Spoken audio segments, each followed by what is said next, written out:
रोजाना ताज़ा खबरें पाने के लिए सब्सक्राइब कीजिए हमारे चैनल को, दबाइए इस घंटी के बटन को, पाएं लेटेस्ट खबरें सबसे पहले। बंगाल की खाड़ी में मानसून हुआ सक्रिय, एक दो दिन बाद इन इलाकों में होगी झमाझम बारिश। रायपुर राजधानी में बुधवार से सुबह से शाम 5 बजे तक भारी उमस पड़ी।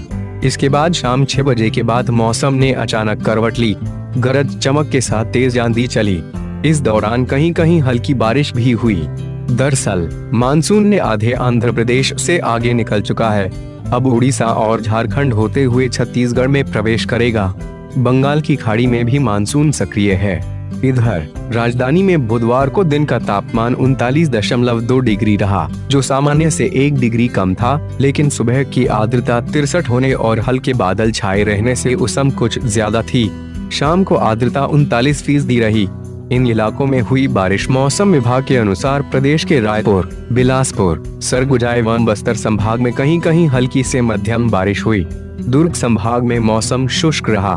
मंगलवार बुधवार की रात सोनेहट में 9 सेमी, कोंटा, सुकमा, लोहंडीगुड्डा में 2 सेमी बारिश हुई, जबकि बस्तर, डबरा, बसाना, राजिम में 1 सेमी बारिश दर्ज की गई। मौसम विज्ञानियों के अनुसार एक द्रोणिका पंजाब से उत्तरी छत्तीसगढ़ तक उत्तरी मध्य प्रदेश से होते हुए समुद्री तल से 1.5 किमी ऊंचाई तक स्थित है। इस कारण से प्रदेश के दक्षिण भाग में कुछ स्थानों तथा उत्तरी भाग में 1 या 2 स्थानों पर हल्की से मध्यम बारिश गरज चमक के साथ होगी। इसके अलावा 1-2 स्थानों पर गरज चमक के साथ तेज हवा चलने की संभावना है। राजधानी में आकाश आंशिक मेघमय रहेगा। अपराह्न या शाम को गरज चमक के साथ छींटे पड़ने की संभावना है। अधिकतम तापमान 38 डिग्री के आसपास रहेगा।